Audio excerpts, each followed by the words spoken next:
Hi everyone, tonight for supper I'll be making grilled cheese pizza.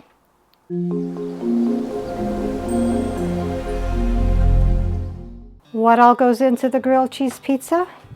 4 tablespoons butter melted, 1/2 teaspoon garlic powder, 1 teaspoon parsley, 2 cans 8 ounces refrigerated crescent dough sheet, 4 cups of shredded Colby Monterey Jack cheese, 1 pound, and 1/2 cup diced pepperoni. So let's begin. Preheat the oven to 375.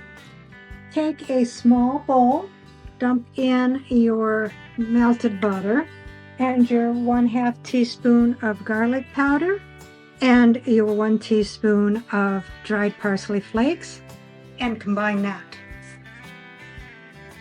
So take a large baking sheet and put half of the butter mixture on the pan. I'm not going to dump half, I'm just going to brush it on. I think that will be easier. Take one of your cans of the dough sheet.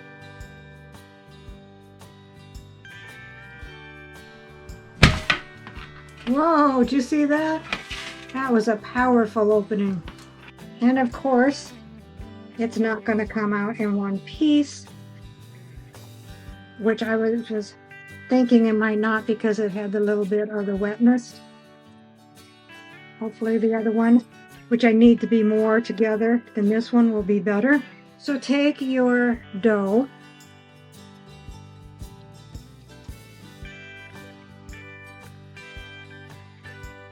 unroll it,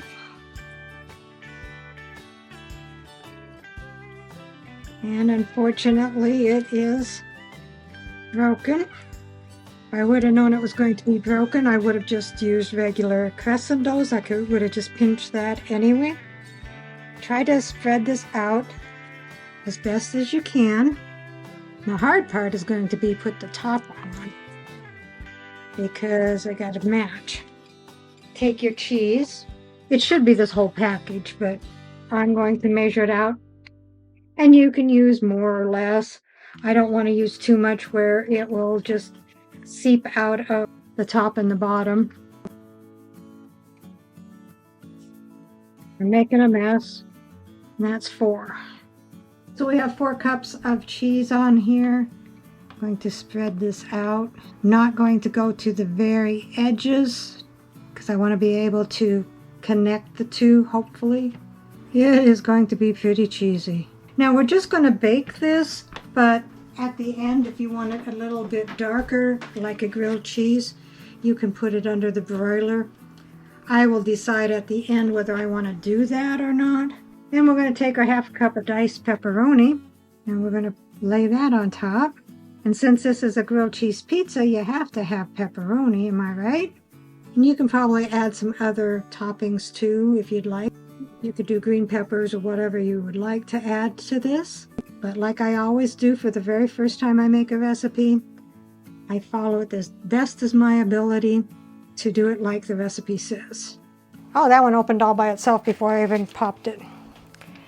So again, it's going to be kind of not all in one piece.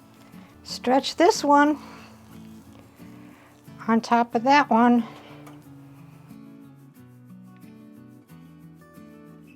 And I'm kind of pushing them down so they connect together.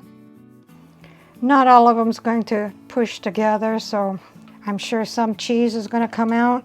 Here is my part that tore, but it wasn't as bad as the other one. So I think that will be okay.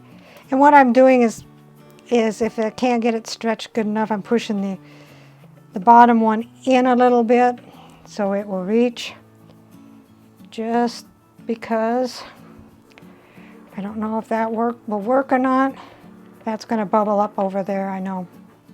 And the top one had been sitting for a little bit while without being stretched, so it's kind of harder to stretch because it's more a little bit doughier, but we're going to call that good.